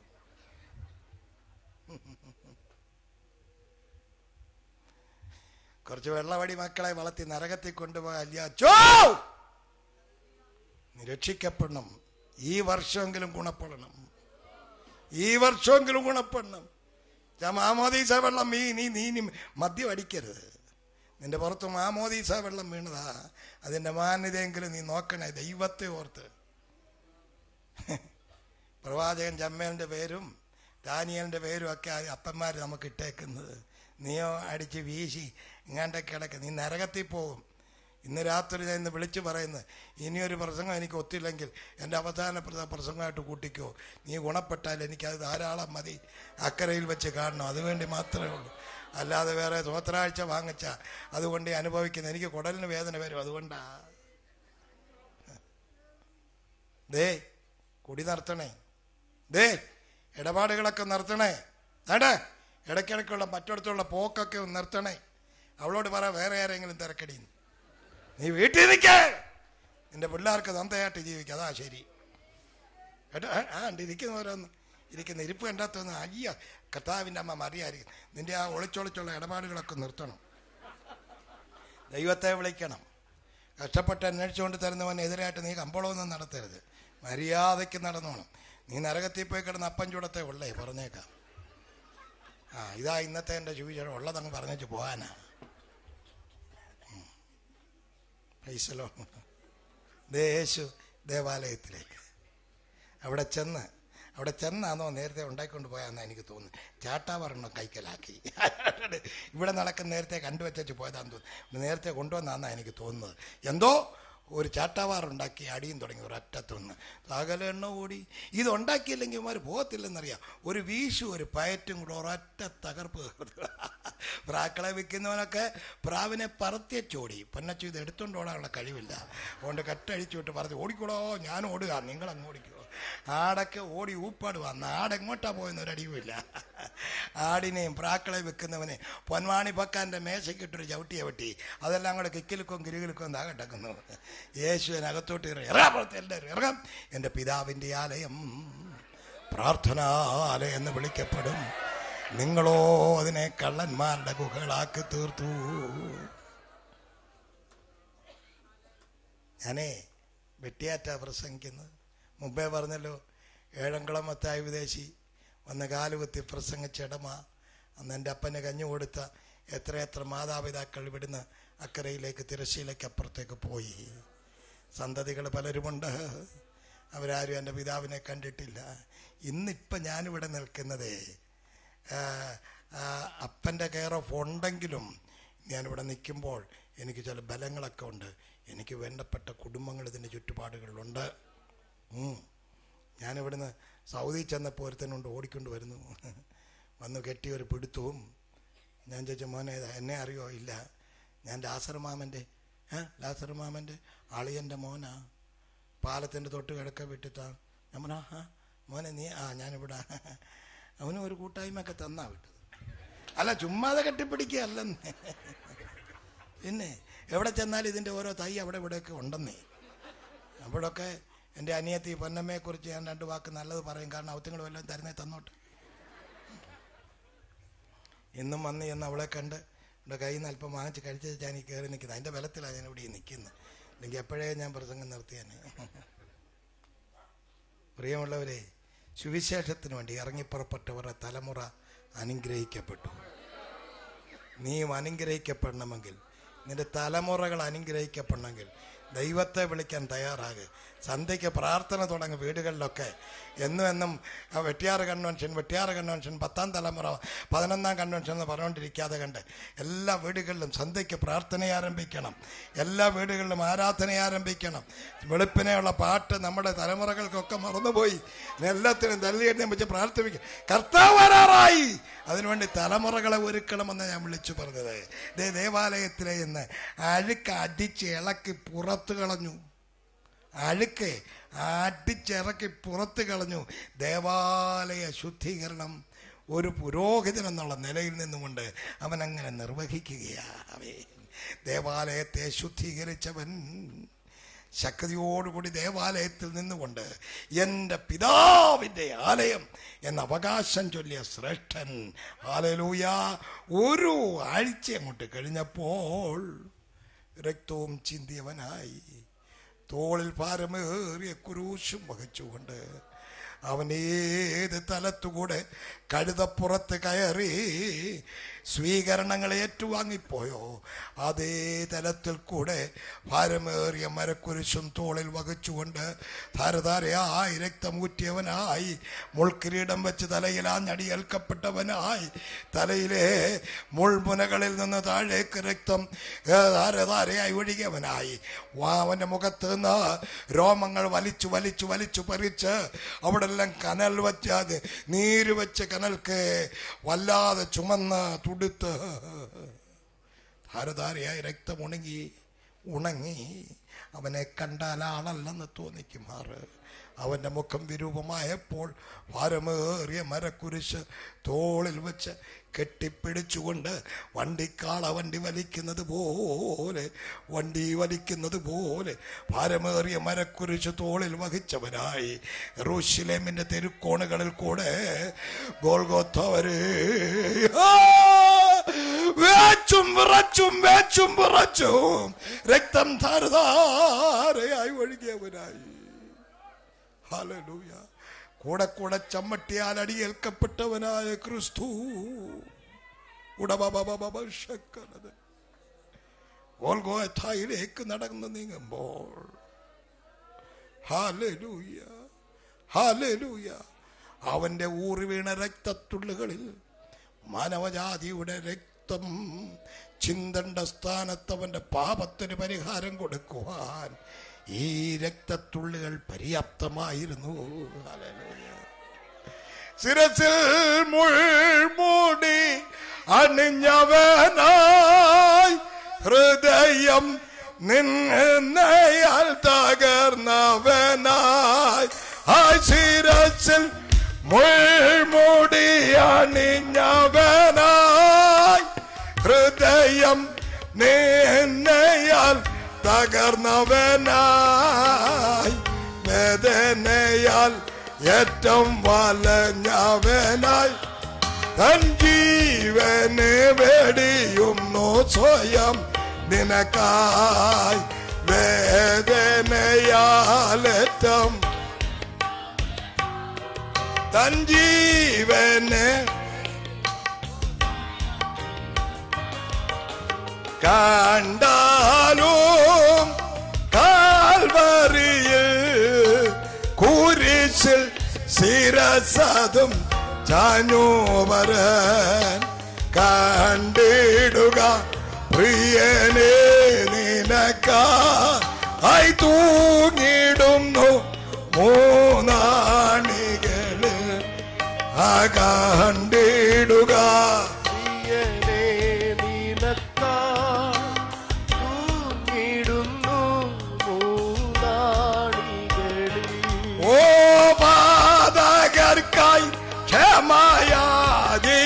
ക്ഷമയാചിച്ചവൻ പാതകലോകം വെടിഞ്ഞിടുമ്പോൾ, പാതകർക്കായി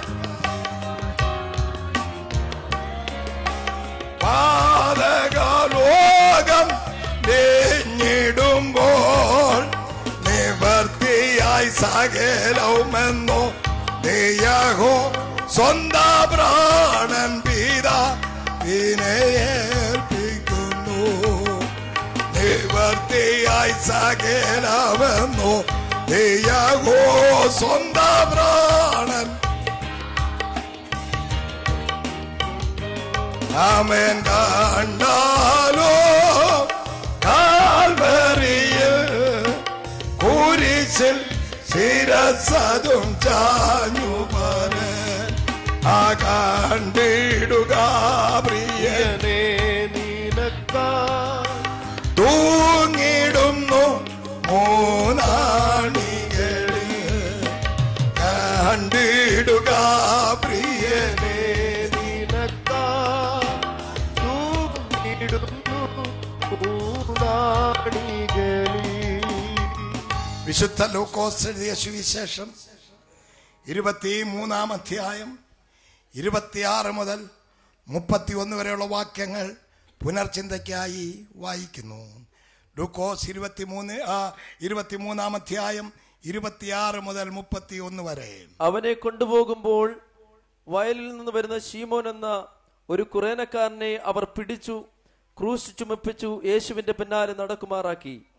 ഒരു വലിയ ജനസമൂഹം അവനെ ചൊല്ലി വിലപിച്ച് മുറയിടുന്ന അനേകം സ്ത്രീകളും അവന് പിന്നാലെ ചെന്നു. യേശു തിരിഞ്ഞു അവരെ നോക്കി, യെരൂശലേം പുത്രിമാരെ, എന്നെ ചൊല്ലി കരയേണ്ട, നിങ്ങളെയും നിങ്ങളുടെ മക്കളെയും ചൊല്ലി കരവിൻ. മച്ചികളും പ്രസവിക്കാത്ത ഉദരങ്ങളും കുടിപ്പിക്കാത്ത മുലകളും ഭാഗ്യമുള്ളവ എന്ന് പറയുന്ന കാലം വരുന്നു. അന്ന് മലകളോട് ഞങ്ങളുടെ മേൽ വീഴുവിനെന്നും കുന്നുകളോട് ഞങ്ങളെ മൂടുവിനെന്നും പറഞ്ഞു തുടങ്ങും. പച്ചമരത്തോട് ഇങ്ങനെ ചെയ്താൽ ഉണങ്ങിയതിന് എന്ത് ഭവിക്കും എന്ന് പറഞ്ഞു. ആമേൻ. അവൻ ക്രൂശുമായി കടക്കുന്നു പോകുമ്പോൾ, ഒറ്റ വാക്കൊണ്ട് തീരുക, കടന്നു പോകുന്ന പോക്ക് ശ്രദ്ധിക്കണം. 2-3 ദിവസങ്ങളായി ആഹാരം കഴിഞ്ഞിട്ടില്ലാത്തവൻ, വയറുമുരുത്തലോടൊട്ടി താളം തല്ലുന്നവൻ, കവളൊട്ടിയവൻ, കണ്ണുകൊഴിഞ്ഞവൻ, സ്വർഗാദി സ്വർഗങ്ങളിൽ ദൂതന്മാരുടെ ആരാധ്യ വസ്തുവായിരുന്നവൻ, എനിക്ക് നിങ്ങൾക്കും വേണ്ടി വേഷത്തിൽ മനുഷ്യനായി ഇറങ്ങി ക്രൂശോളം താഴ്ത്തി പരമയാഗമായി തീരുവാൻ ഏൽപ്പിക്കപ്പെട്ടവൻ. ഭാരമേറിയ മരക്കുരിശ്. ഞാൻ സാധാരണ പറയാനുള്ള പോലെ ഒന്നുകൂടെ എടുത്ത് പറയട്ടെ. കുരിശിൻ്റെ വഴിയെന്നും പണ്ട് കഷ്ടാനുഭവാഴ്ചയിൽ ആചാര്യയെ വിളിച്ചിരുത്തി പണിയിച്ച് അരക്കനം പലക കൊണ്ട് ടീ സ്കെയിലുണ്ടാക്കി നെഞ്ചത്ത് വെച്ച് ആണുങ്ങളെപ്പോലെ നടക്കുന്ന നടത്തമല്ല ക്രിസ്തു ചെയ്തത്. നീ ഇറങ്ങി വരുന്ന വരവ് കണ്ടാൽ വെള്ളയുടെ കൂടെ ഒരു കറുപ്പോട് ഇരിക്കട്ടെ. വെള്ളം കറുപ്പോടെ നല്ല ചേർച്ചയാണല്ലത്. ഭാരമേറിയ 2 മരക്കഷണങ്ങൾ, ഒറ്റയ്ക്ക് ഒരു കഷണം പൊക്കാൻ നിവർത്തിയില്ല. 2 പേര് ചേർന്ന് ഒരു കഷ്ണം എടുത്തുകൊണ്ട് വന്നത്. അങ്ങനെ 2 കഷ്ണം ഒരുമിച്ച് അടിച്ച് ചേർത്ത് ആ ഭാരമേറിയ മരക്കുരിശ് അവൻ്റെ തോളിൽ കൊടുക്കുകയായിരുന്നു. ആ കുരിശിൻ്റെ കുടുംബഭാഗം തോളിൽ വെച്ച് 2 കൈയും കൊണ്ട് കെട്ടിപ്പിടിച്ച് വട്ടം മുന്നോട്ട് ചലിച്ചവനെ നിവർത്തിയില്ല. താഴെ വീണപ്പോൾ ആണിവെച്ച ബൂട്ടിട്ടവനെ ചവിട്ടിയ യഹൂദ പരീക്ഷകളും അവരുടെ ആരാച്ചാരന്മാരും ഭാരമേറിയ മരക്കുരിശിൻ്റെ കീഴിൽ കിടക്കുന്ന ക്രിസ്തുവിനെ ചാട്ടാവാറ് ചുഴറ്റി അടിച്ച് ചാട്ടാവാറിൻ്റെ അറ്റത്ത് കെട്ടി ഉണ്ടാക്കിയ ഈയക്കഷണങ്ങളും ചൂണ്ടൽ കൊളുത്തുകളും എല്ല് കൂർപ്പിച്ചതുമൊക്കെ ഈശോ മശിഹായുടെ പച്ചമാംസത്തിലേക്ക് അടിച്ച് തറച്ച് കയറുമ്പോൾ ദൂരെ മാറിന്ന് വെട്ടി വലിച്ച് ആ മാംസം വെള്ളത്തിലിട്ട് ഒലച്ച് ആ മാംസം കളയുമ്പോൾ അടുത്ത ചാട്ടവാർ ഉയരുമായിരുന്നു വീണ്ടും അടിക്കുവാൻ. അവൻ വലിച്ചു മറിച്ച് വെള്ളത്തിൽ ഒലയ്ക്കുമ്പോൾ ആദ്യത്തെ ചാട്ടവാർ വീണ്ടും ഉയർന്നു പൊങ്ങി അടിക്കും. പലയാവർത്തി അടികൊണ്ട് മാംസച്ചാല് പോലെ നീളത്തിൽ കയറി ആ നീളത്തിൽ കയറിയ ചാലിൽ കൂടെ രക്തധമനികൾ പൊട്ടി ഒഴുകിയ രക്തത്തുള്ളികൾ എന്റെയും നിന്റെയും പാപത്തിന് പരിഹാരത്തിന് വേണ്ടി മാനവജാതിയുടെ പാപം വഹിച്ചുകൊണ്ട് കടന്നുപോയ ക്രിസ്തു ഇന്ന് രാത്രി ഞാൻ ഉറക്കം വിളിച്ചു പറയട്ടെ, അവൻ ക്രൂശുമായി കടന്നുപോയത് താഴെ വീണ് കിടക്കുന്ന ക്രിസ്തുവിനെ അവിടുന്ന് പൊക്കി അങ്ങ് ഗോൽഗോഥായിൽ കൊണ്ടുചെല്ലുവാൻ സമയം വിട്ടുപോയത് കൊണ്ട് വയലിൽ നിന്ന് കയറി വന്ന കുറേനക്കാരനായ ശിമോനോട് പറഞ്ഞു, നീ ക്രൂശൊന്ന് താങ്ങ്. യേശുവിന് ഗുണം വരാൻ ചെയ്തതല്ല. ക്രൂശിപ്പീൻ എന്നെഴുതി തൂക്കാൻ വിധിക്കുന്നവൻ പുറകിൽ മനോഗുണം കൊടുത്തയക്കും. മനോഗുണം, അതിന് മനോഗുണമെന്നാ അരുതേ എന്നെഴുതിയ ഒരു കത്ത് ഇതിൻ്റെ പുറകെ വരും. അതെന്തിനാന്ന് ചോദിച്ചാൽ രാത്രിയിൽ പീലാത്തോസിന് കിടന്നുറങ്ങണം. അതിന് മനോഗുണത്തിന് എഴുതി അയക്കുന്നതാ, അയാളെ വിഭ്രാന്തി മാറാൻ എഴുതുന്നതാ. അരുതേ, ഇത് ക്രൂശിക്കാൻ ഒരു സമയമുണ്ട്. ആ സമയത്തിന് മുമ്പ് ക്രൂശിച്ചില്ലെങ്കിൽ അരുതേ എന്നുള്ള കത്ത് മനോഗുണം അവിടെ ചെന്നാൽ പിന്നെ ക്രൂശീകരണം നടക്കത്തില്ല. അതിന് മുമ്പം കൊണ്ടുവരണം. അതിനായി എടുപ്പിച്ചത്. ചുമ്മാട് കെട്ടി തലയിൽ വെച്ച് നിങ്ങൾ ഇങ്ങോട്ട് താങ്ങിച്ചാൽ ഞാൻ അങ്ങോട്ട് തരാം എന്ന് പറഞ്ഞ് എടുത്തതല്ല. ക്രൂശ് വലിച്ചു കൊണ്ട് പോകുമ്പോൾ പുറകുവശം ഒന്ന് പൊക്കിക്കൊടുത്തു. അതിനാ പിന്നാലെ നടന്നു എന്ന് എഴുതിയിരിക്കുന്നത്. വാലറ്റമേ ഒന്ന് പൊക്കിക്കൊടുത്ത് 2 കൈ കൊണ്ട് ഇങ്ങനെ പിടിച്ചോണ്ട്. അപ്പോഴും ക്രൂശ് വലിച്ചത് ക്രിസ്തുവാ. അല്ലെങ്കിൽ കുരിശു ചുമന്നവനെ എന്ന് പാടുമ്പോൾ ഈ കുറേനക്കാരൻ കയറി നിന്നേനെ ഞാൻ ആ ചുമ്മിയെന്ന്. അല്ലല്ല, നസ്രേനായ യേശു എൻ്റെയും നിൻ്റെയും പാപത്തിന് പരിഹാരത്തിന് വേണ്ടി ഒരു യാഗമൃഗത്തെ കൊണ്ടുപോകുന്നത് പോലെ ഭാരമേറിയ മരക്കുരിശും വലിച്ചുകൊണ്ട് അവൻ ഗോൽഗോഥായിലേക്ക്. ഇവിടെ പരാജയമില്ല, പരാജയമല്ല. യാത്രയെക്കുറിച്ച് പറയുമ്പോൾ അത് ജൈത്രയാത്രയാണ് എന്ന് ഞാൻ എടുത്തു പറഞ്ഞതിൻ്റെ കാരണം ക്രൂശിന്മേൽ ജയോത്സവം കൊണ്ടാടി എന്ന് എഴുതിയിരിക്കുന്നു. കൊലോസ്യ ലേഖനത്തിൽ അങ്ങനെയാ വായിക്കുന്നത്. വാഴ്ചകളെയും അധികാരങ്ങളെയും ആയുധവർഗം വെപ്പിച്ച് ക്രൂശിന്മേൽ അവരുടെ മേൽ ജയോത്സവം കൊണ്ടാടി. ഹല്ലേലൂയ, ഹല്ലേലൂയ, ഹല്ലേലൂയ, ഹല്ലേലൂയ. അല്ലാതെ ആത്മഹത്യ ചെയ്തൊന്നും എഴുതി വെക്കേണ്ട ഗതികേട് യേശുവിനുണ്ടായില്ല. തല്ലിക്കൊന്നെന്ന് എഴുതേണ്ട ഗതികേടുണ്ടായില്ല. പ്രായശ്ചിത്ത ബലിയായി അർപ്പിക്കപ്പെട്ടവൻ ജയോത്സവം കൊണ്ടാടിക്കൊണ്ട് ഉറക്ക വിളിച്ചു പറഞ്ഞു, സകല ഭൂസീമവാസികളുമായുള്ളവരെ എങ്കിലേക്ക് തിരിഞ്ഞ് രക്ഷപ്പെടുവീൻ, ഞാനല്ലാതൊരു രക്ഷിതാവുമില്ലല്ലോ. കരങ്ങൾ വീശി വീശി നമ്മുടെ കർത്താവിന് സ്തോത്രം ചെയ്യാം. ഉന്നതത്തിൽ നിന്ന് കുഴിയിലേക്ക് ഇറങ്ങി വന്ന ശ്രേഷ്ഠൻ നമ്മുടെ രക്ഷിതാവായി കാൽവറിയിൽ കയറി. അതുകൊണ്ട് നമ്മൾ വലത് കൈ നെഞ്ചത്ത് വെച്ച് പാടി. എന്താ? നിൻ മരണം കൊണ്ടെന്റെ വന്നരകം നീ അകറ്റി നിൻ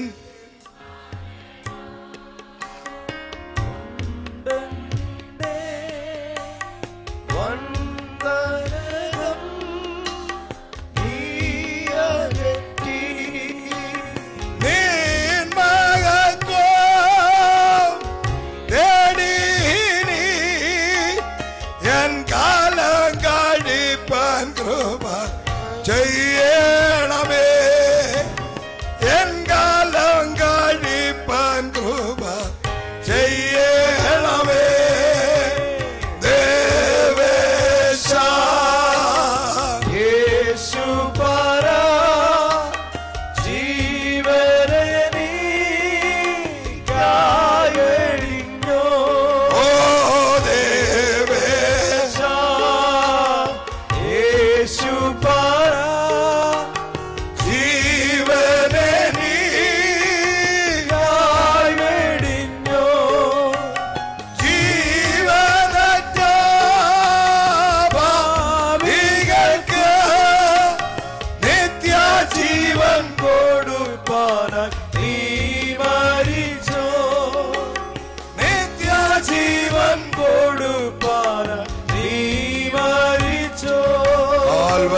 മരത്തിൽ ഇരുകള്ളന്മാരുടെ മധ്യത്തിൽ ഇരുമ്പാണികൾക്കിരയായി മാനവരാശിയുടെ പാപത്തിന് പരിഹാരത്തിന് രക്തത്തുള്ളി ഊറ്റി ഊറ്റി ഊറ്റി അവസാനത്തെ തുള്ളി രക്തവും ഊറ്റി.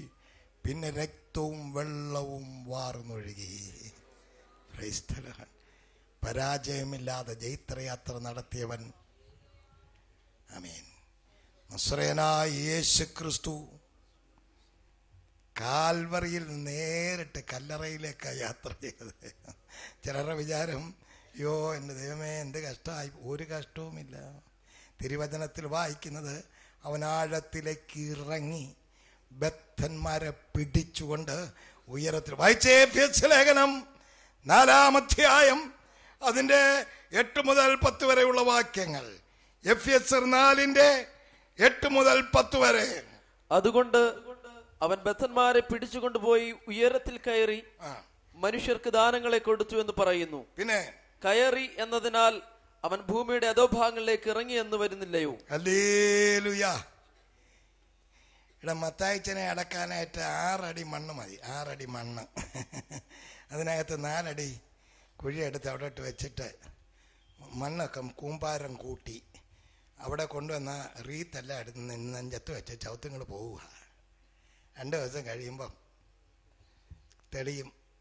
ഈ റീത്ത് ഭംഗിയുള്ളതായിരുന്നെങ്കിൽ ഇതിനകത്തിരുന്ന് കച്ചിയായിരുന്നു. അവസാനം നിന്റെ ജീവിതവും തെളിയും. ഇങ്ങനെയൊക്കെ നടന്നെങ്കിലും ആൾ പൊള്ളയായിരുന്നു. ഈശോയെ അടക്കിയത് മണ്ണിലല്ല, പാറയില്ല. അവിടെ നിന്നും ഇരുന്നില്ല, ആഴത്തിലേക്ക് ഇറങ്ങി എന്ന് പറഞ്ഞാൽ ഭൂമിയുടെ അധോഭാഗങ്ങളിലേക്ക് ഇറങ്ങി. ഇങ്ങനെ ചരിത്രം എഴുതാൻ കൊള്ളാവുന്നൊരു ചരിത്രം ഇവിടെ ആർക്കുണ്ടെന്നാണ് ഞങ്ങൾ ഈ വെല്ലുവിളിച്ച് ചോദിക്കുന്നത്. സുവിശേഷം കാല് പിടിച്ച് പറയാനുള്ളതല്ല, അങ്ങ് ദൈവത്തെ ഓർത്ത് ഗുണപ്പെടണമെന്ന്. അല്ലല്ല, വെല്ലുവിളിച്ചടിക്കാനുള്ളതാണ്. ഇതിനൊപ്പം പറയുവാൻ ആരുണ്ട് ഇവിടെ? അവൻ ആഴത്തിലേക്ക് ഇറങ്ങി ബദ്ധന്മാരെ പിടിച്ചുകൊണ്ട് ഉയരത്തിലേക്ക് കയറി. കരങ്ങൾ ഉയർത്തി ദൈവത്തിന് സ്തോത്രം ചെയ്യാം. ആഴത്തിലേക്ക് ഇറങ്ങി എന്ന് പറഞ്ഞാൽ മുകളിലത്തെ പാതാളം, പറുദീസ, അബ്രഹാമിന്റെ മടി എന്നൊക്കെ വിശേഷിപ്പിക്കുന്ന ഇടം വരെ ഇറങ്ങിച്ചെന്നു. അതിന് പ്രത്യേകിച്ച് ആരും കുഴിച്ചു കൊടുക്കണ്ട, താൻ ഇറങ്ങിച്ചെല്ലും. അങ്ങനെ അല്ലാതെ എൻ്റെ പന്നച്ചന്മാർ ഇച്ചിയുടെ താത്ത് കുഴിക്കുക, എനിക്ക് അങ്ങ് താഴോട്ട് ഇറങ്ങാൻ. നോ നോ നോ, നീ കുഴിക്കുന്ന കുഴിച്ച എൻ്റെ പോക്കിന് പോയി, എനിക്ക് പണി വേറെ ഉണ്ട്. അതിന് കീഴോട്ടിറങ്ങി ആഴത്തിലിറങ്ങി ചെന്നപ്പോൾ ബദ്ധന്മാർ കിടക്കുകയാണ്. അബ്രഹാമിന്റെ മടി എന്ന് വിശേഷിപ്പിക്കപ്പെടുന്ന ആ ഇടത്ത്, മുകളിലത്തെ പാതാളം അല്ലെങ്കിൽ പാരഡൈസ്, പർദീസ എന്ന് വിശേഷിപ്പിക്കപ്പെടുന്ന ഇടത്ത് ഹാബേൽ മുതലുള്ള സകല വിശുദ്ധന്മാരും, ഹാബേൽ മുതലുള്ള സകല വിശുദ്ധന്മാരും അവിടെ കിടക്കുക. കാരണം വിടുവിക്കുന്നവൻ ചെന്നെങ്കിലേ കാര്യം നടക്കൂ. ആരായി നടക്കി കാര്യം പറയുന്നു? മോനെ ആരായി? അങ്ങോട്ട് കാണാൻ മാറി എന്ന് വിളിക്കാൻ പറ. അവിടെ നിന്ന് ഫോൺ വിളിക്കുന്നവർ അപ്പുറത്ത് പോയി വിളിക്കുക. ആഴത്തിലേക്ക് ഇറങ്ങി ബദ്ധന്മാരെ പിടിച്ചുകൊണ്ട് ഉയരത്തിലേക്ക് കയറി. എനിക്ക് ആ പിടുത്തം ആ കയറ്റം കൂടെ സഹിക്കാൻ വയ്യാത്ത. അങ്ങോട്ട് ചെന്നപ്പോഴത്തേക്ക് അബ്രഹാമിന്റെ മടി എന്ന ആ അറയുടെ പ്രത്യേക പേര് അബ്രഹാമിന്റെ മടി. എല്ലാം തലപൊക്ക് തലപൊക്ക് തലപൊക്ക് നോക്കുകയല്ല, എഴുന്നേക്കായിരുന്നു. അബ്രഹാം സഹിതം അങ്ങ് എഴുന്നേറ്റ് പോയി. കാരണം അബ്രഹാമിന് മനസ്സിലായില്ല ആരാ വന്നെന്ന്. അബ്രഹാമിന് മനസ്സിലായി ഏതോ ഇതുവരെ വന്നിട്ടില്ലാത്തവരിൽ ഒരുത്തനായി വന്നേക്കുന്നത്. അബ്രഹാം സഹിതം എഴുന്നേറ്റ് പോയി.